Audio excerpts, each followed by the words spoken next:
The Denver Nuggets just lost Game 3 in Los Angeles by a landslide as they won by 34 points and really never left any doubt the whole way through. 6 players for the Clippers scored double figures, with 4 scoring between 19 and 21 points. Meanwhile, for Denver, Jamal Murray scored an efficient 23 and Aaron Gordon scored an extremely inefficient 15. Nikola Jokic had an efficient triple-double in this one, but if his teammates are going to put up 50 points combined over 4 quarters, then he's going to need to absolutely backpack to win, and he didn't here. This is a story that you have heard about the Denver Nuggets time and time again. Their backs are against the wall, facing a 3-1 deficit going back to the Intuit Dome on Saturday. And frankly, I'm kind of expecting an outright collapse. This team has been stretched far too thin for far too long, and I think we are officially reaching the breaking point. Hello everybody, welcome to Rusty Bucket. Subscribe to the channel, drop a like on this video, and check us out over on Spotify and Apple Podcasts if you would like to enjoy this as an audio-only experience. My apologies, but there will be no Knicks versus Pistons Game 3 recap. If you would like to hear my thoughts on the game, my reaction is available over on Little Rusty. Go check that out if you really want to know my coverage. Knicks got a good win there. Also, I must apologize for I did not cover Game 2, so I did want to pay a little bit of lip service to that before we get into Game 3, but I'm not going to do an outright recap.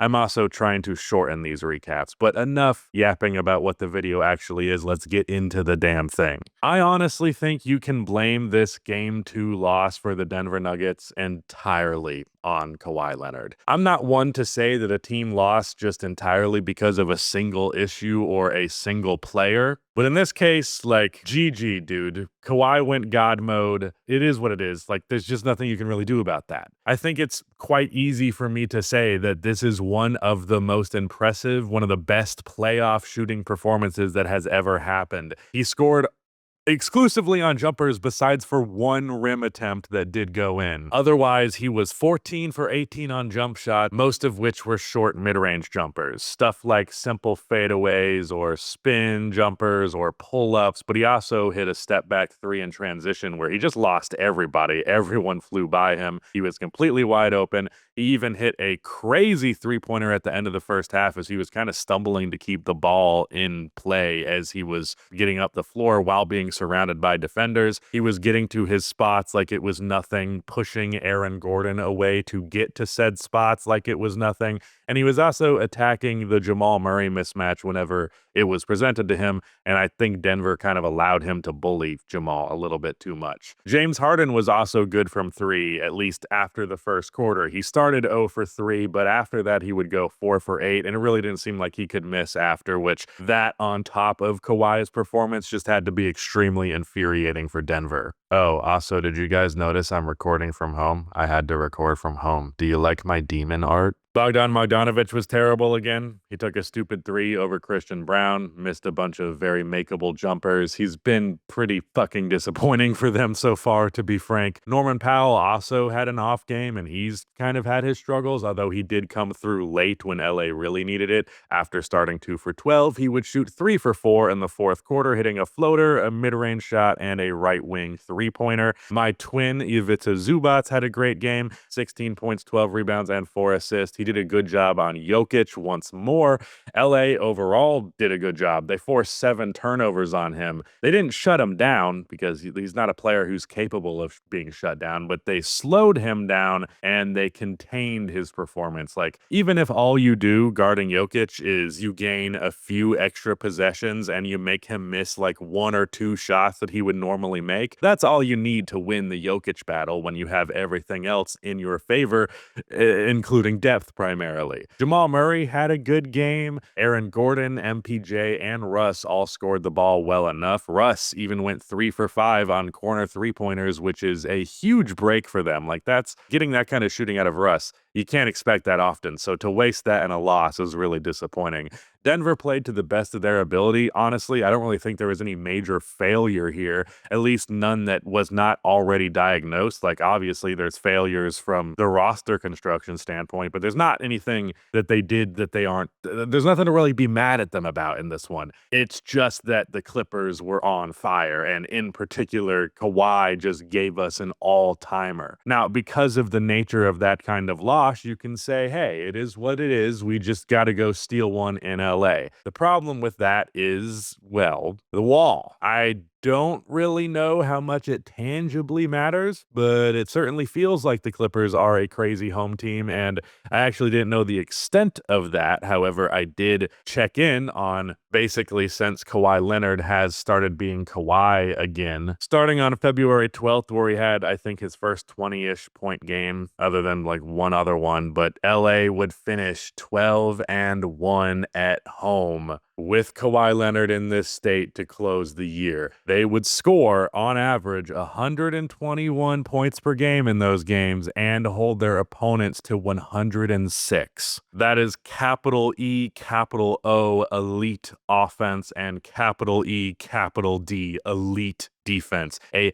17-point margin of victory on average. That is a tough fucking environment to win in. So much so that there has been calls to actually ban the wall, like it shouldn't actually be allowed. I don't have any strong feelings of it. Like, I kind of like the vibe, the intensity. It's interesting. I don't know if it's fair. I don't want to argue about it, but yeah, that said, doing the 3 questions thing, 3 questions that I have going into game 3. 1, how much will the inevitable shooting regression from Kawhi affect LA's offense? Did they lean too heavily on him in game 2? I doubt we will get a performance quite like game 2 from him in this one. Can Denver get 3 14-plus point performances from guys who are not Jamal Murray and Nikola Jokic again? And what happens if they can't? Are Jokic and Jamal going to supplement that? Or, I don't know, is one role player just going to get all the buckets? And for the last one, I'm all but certain, and I was all but certain going into this game, that Denver would lose here, because even if Jokic did give us an all-timer, I really didn't think that was going to happen. But the question that I have, having that presumption, is how bad will it be? Is this no hope going into game 4 bad, or we got them next time, it's not too big of a deal, they're the home team, it is what it is? We shall see. In quarter 1, the insane shooting from the Clippers in game 2 appeared to continue into game 3, which is rather unfortunate for Denver because, initially things were looking good. Everything was working at its most ideal state. Jokic only had to shoot the ball 4 times, getting mostly easy looks. This great dime from Russell Westbrook to Jokic is exactly why Russ plays big minutes for Denver, though, as we would see in a while and a little bit here, he won't end up getting big minutes in this one, as he missed 2 above the break threes in this quarter, and well, things wouldn't get better. But Jokic was also diming everybody up. He got 7 assists in this quarter. Christian Brown with a cut 2 different times for a layup and a dunk. Both were easy opportunities. Michael Porter Jr. also got a cut down the lane feed from Jokic. And Aaron Gordon was on fire early, hitting a pair of threes, both of which with the utmost confidence. The real silver lining here for Denver in the playoffs thus far has been that Aaron Gordon's 3-ball does appear to actually be real and actually improved drastically. It won't be something that saves them, but it helps, as he would score 11 points in this quarter. A good start offensively, but once again, the Clippers just went insane from outside to win the quarter by 7. James Harden hit 3 3-pointers in quick succession at the end of the first. He hits this one over Jokic in space, a good contest from Joker, but it's all net. He hit a step back after this one, and then Batum hit a 3 to beat the buzzer after getting his defender to fly by him with a pump fake, and they now lead 35-28. When it rains, it pours. At least it did for the Clippers in quarter 2. Batum would start by hitting back-to-back threes, including one that would just bounce in on the rim. Even Derrick Jones Jr. would hit one out of the corner, and worse yet, Harden continued to score really effectively and at a high volume in the minutes that he got. He would put up 7 points in the 6 minutes he played in this quarter to finish the half with 20 points and 4 assists on 10 shots. This drive from James Harden gets him the and one to cross him over that 20-point mark, and it really made it feel like the end was nigh for Denver. It really started to seem like they were cooked after the buzzer for the half sounded, because right before it, Kawhi, who was getting Jokic to show pretty high because he'd hit 2 tough middies in the quarter, Kawhi would just pass it to Derrick Jones Jr. for a dunk.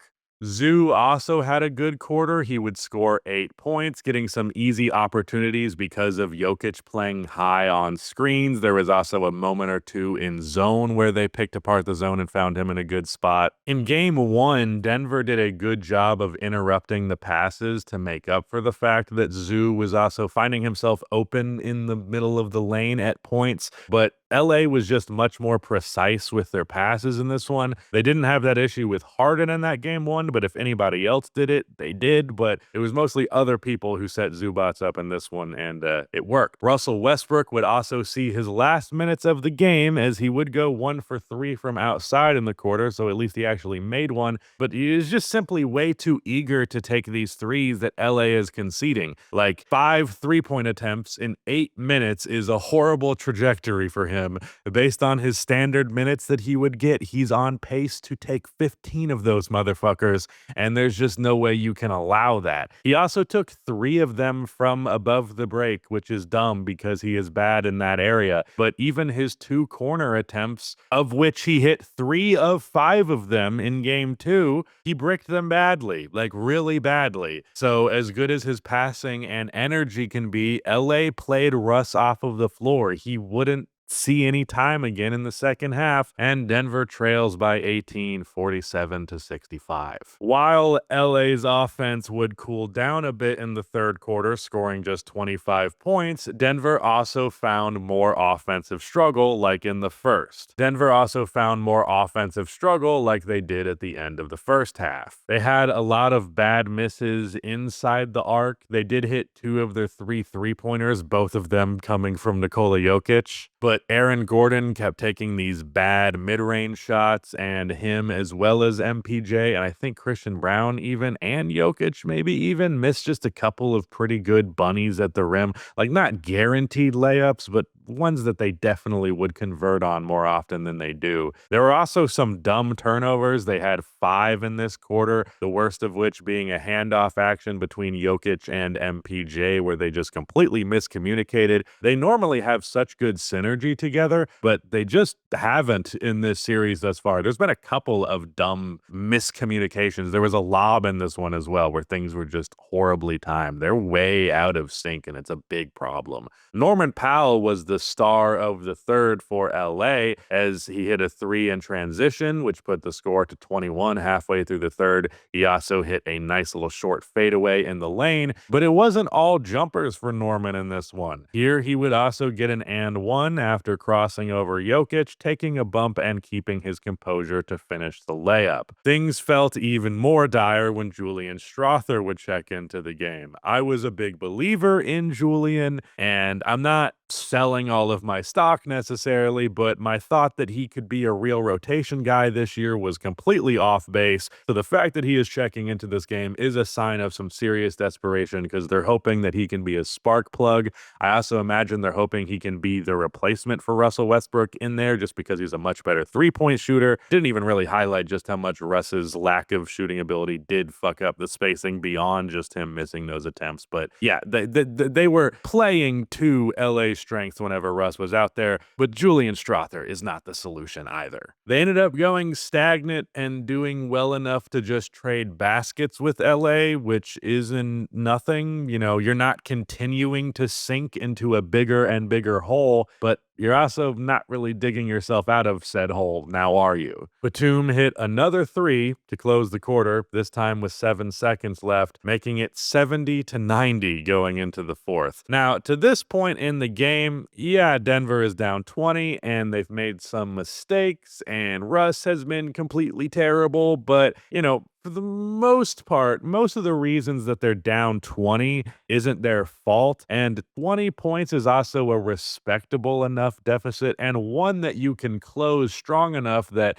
the odds of a 20-point fourth quarter comeback are low, but they're not zero. And at the bare minimum, you can put up enough of a fight that you don't feel completely defeated going into game 4. But they didn't do that. Denver completely rolled over and died. They would score 13 points on 6 of 15 shooting and get 7 turnovers in this quarter. They had just 4 in the first half, and they got 12 in the second half. The entire team just went completely cold at this point, other than Nikola Jokic, and it's not even like there weren't good looks here. Like, dudes were out here missing practice shots. Michael Porter Jr. especially just got some straight up warm up, lick your finger, check the wind jumpers out there that did not go in. Aaron Gordon, who had started the game 4 for 4, finished 2 for 12 after that, and that's fucking bad. As per usual, Jokic did what he could in this game. He finished with 23 points, 13 rebounds, 13 assists, and he had a 73% true shooting percentage. Denver just didn't have his back, and I don't even think if he had 50 in this one,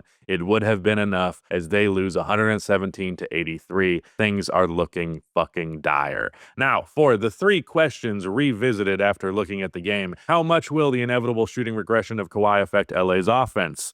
No, it didn't matter at all. It wasn't really that important. He did have the second worst true shooting percentage of the game for LA, besides for Bogdanovich. Sigh. I wrote down sigh, and I'm not actually going to do it. I just feel sigh. But yeah, Kawhi shot the ball poorly, and they still kicked ass, at least poorly relative. Can Denver get 3 14-plus performances from guys who aren't Jamal/Jokic? And what happens if they can't? No, you got 23 from Jamal, like I mentioned. Well, I guess he counts as Jamal, so I don't know why I wrote that down. But you got an extremely inefficient 15 from Aaron Gordon. And what happens if they can't? Well, they fucking lose by a lot of goddamn points. How bad of a loss will this be for Denver? No hope in game 4 bad, or we got him next time, it's not a big deal bad? I'm thinking no hope in game 4 bad, but I'm not all the way there. So let's get into some notes for the Denver Nuggets. Nikola Jokic probably cannot keep scoring in the low to mid 20 points territory. He had 23 in this one, 26 in game 2. He's going to have to go for 30 plus a night, I think, if they're going to win this one, which sucks because I think Jokic's best play is when he is a 25-point guy and he's just hyper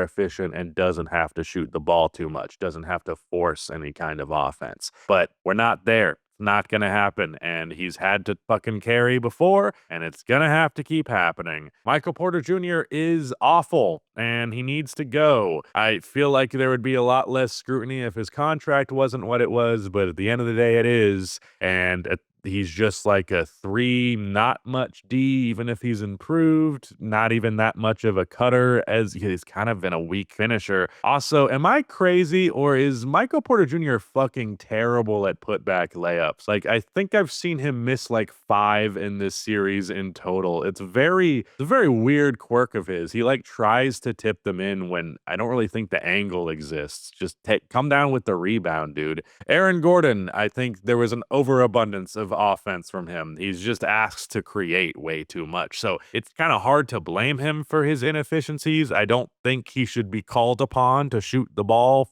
15, 16 fucking times, but he is. He takes a lot of mid-range shots, and they're not good looks. They're not shots that you feel good about, but he hits them occasionally, and Denver doesn't have fucking anything else, so they have to take what they can get on occasion. But occasional buckets isn't really a winning formula. Russ got played off of the floor. I was afraid that this would happen, and it's why I wasn't like happy to like outright endorse that as like a saving grace for this team, because a lot of people were like, the depth issues for Denver is mostly quelled by Russ's presence, and as much as I like him, as good as he was this year, that was an over-exaggeration, and it did need to be seen how it would play out on the floor in the actual playoffs, and it would appear not very good. So I don't know. If this keeps happening, he'll still be on teams, but we might have to just officially move on from the what can Russ do in the playoffs thing, because the answer might just be that his jump shot is too bad and he doesn't do enough stuff to make up for that in the way that he used to before,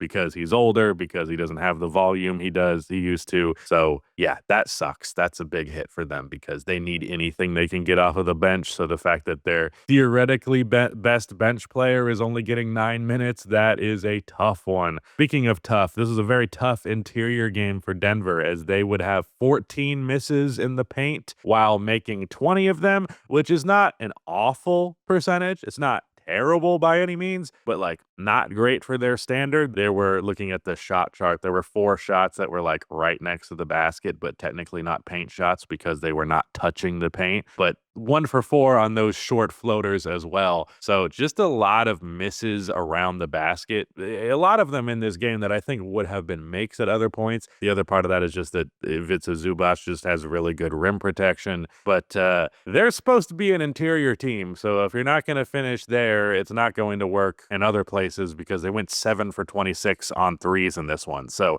they weren't good from anywhere. I expect them to have poor shooting nights from outside, but the way that they got killed on the interior was pretty shocking, actually. They got really sloppy with turnovers in the end. That was annoying. I don't think it really mattered because the game was already over, but the rolling down and dying shit was the big issue. Like, they completely lost their fight in the fourth. Like, the way that they closed that fourth quarter pretty much determined how I felt about them after this game. Because if they closed that quarter strong and respectable, doesn't even necessarily need to be a quarter that you win. You could, if you still lost the game by 20-ish points, I wouldn't be like, yeah, it's probably fucking over. But the way that they rolled over when facing this adversity, I just don't think that mentality is one that's going to breed success in the postseason.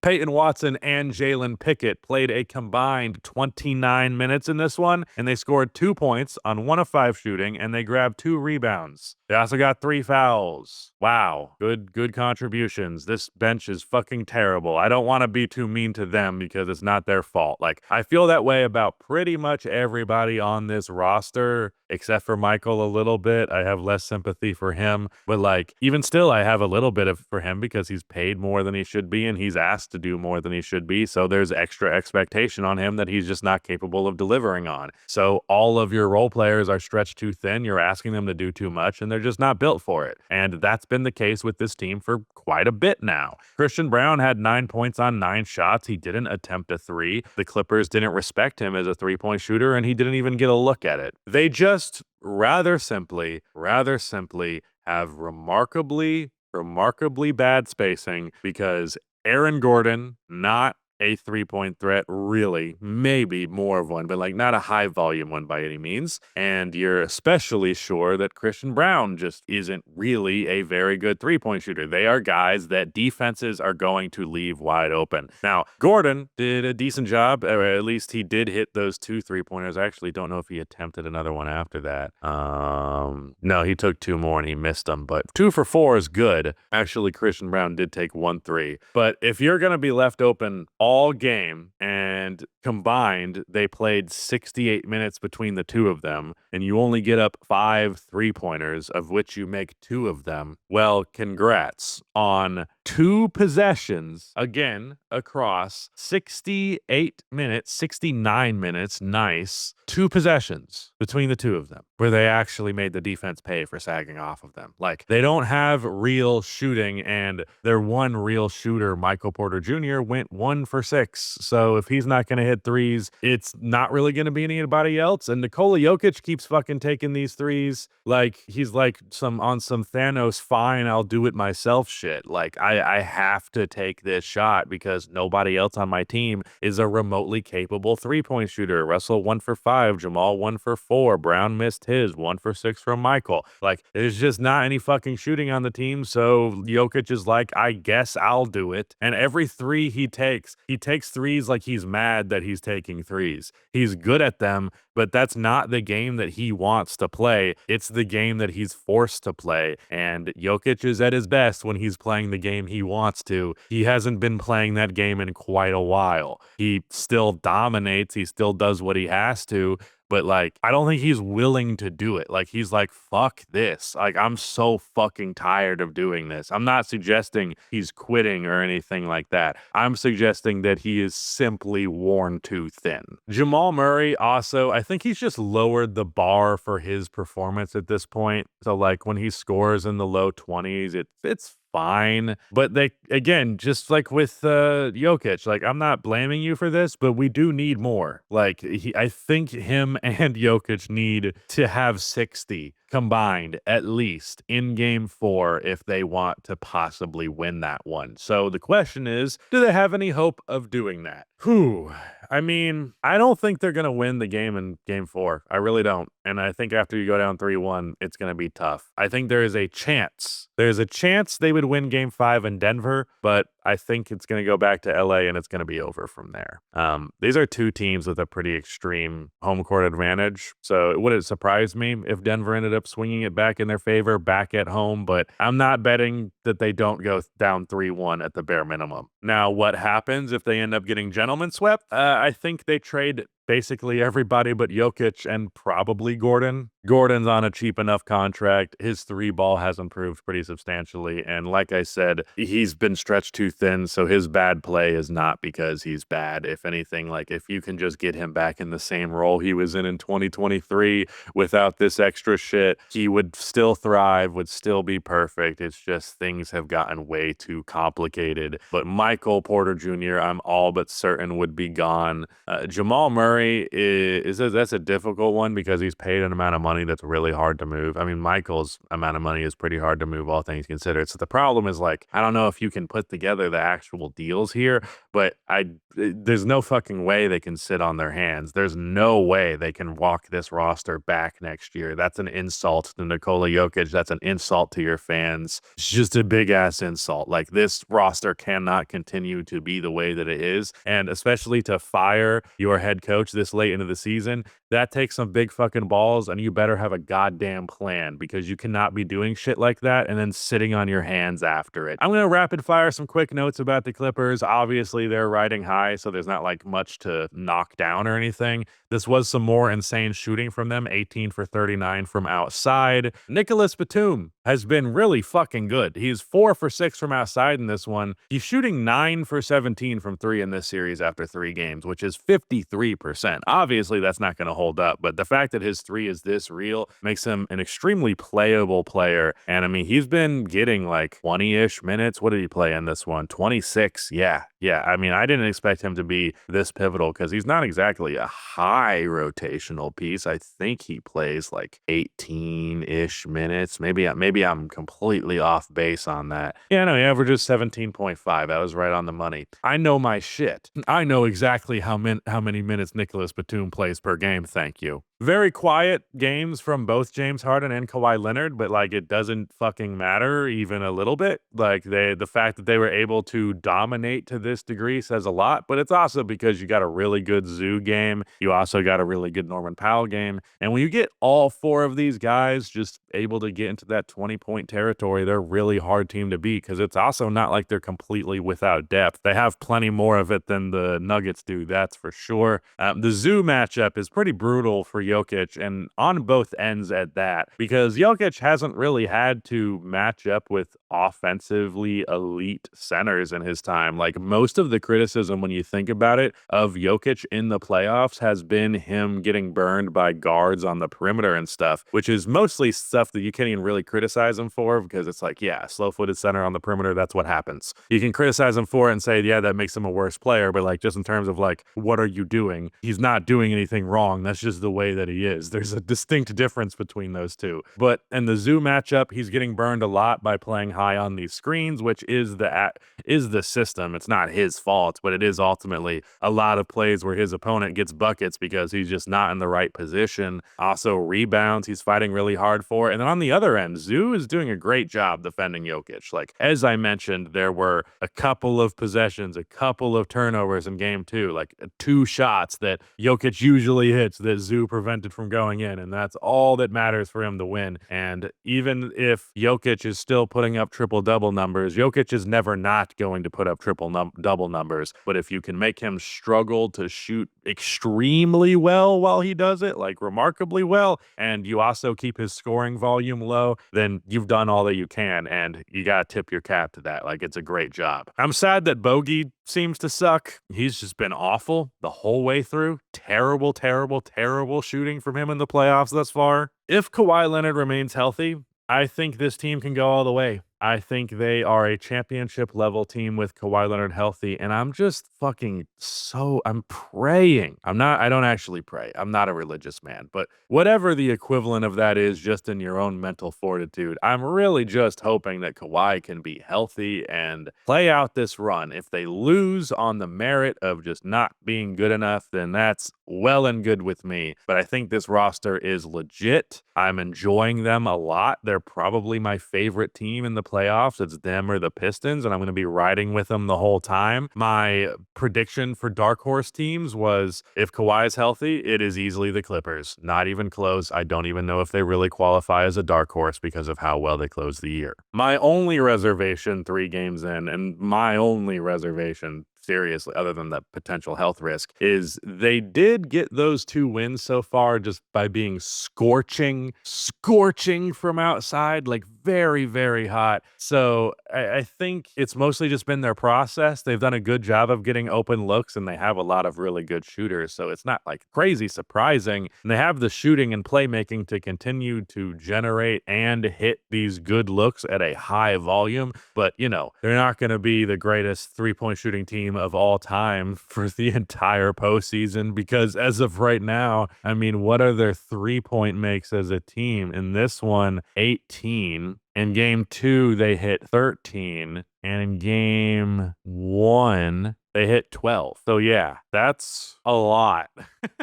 That is 14.3 3-point makes per game, which is actually not an unachievable amount to average. That is what basically 9 teams average this year. So maybe it's not as high as I felt. It's just the percentage on them has been excellent. It was 38% in game 2, and it was 36% game 1. Okay, maybe I'm overrating. Maybe just Kawhi's shooting threw me off because it's actually not that outlandish. But yeah, some very good shooting from them. I'm sure it'll dip a little bit. I'm sure Chris Dunn will not shoot as well from 3 as he has, nor Nick Batum. But hey, the Clippers are doing good. A lot of good things to be excited about. Wow, how is this video so long? I made the outline so much shorter.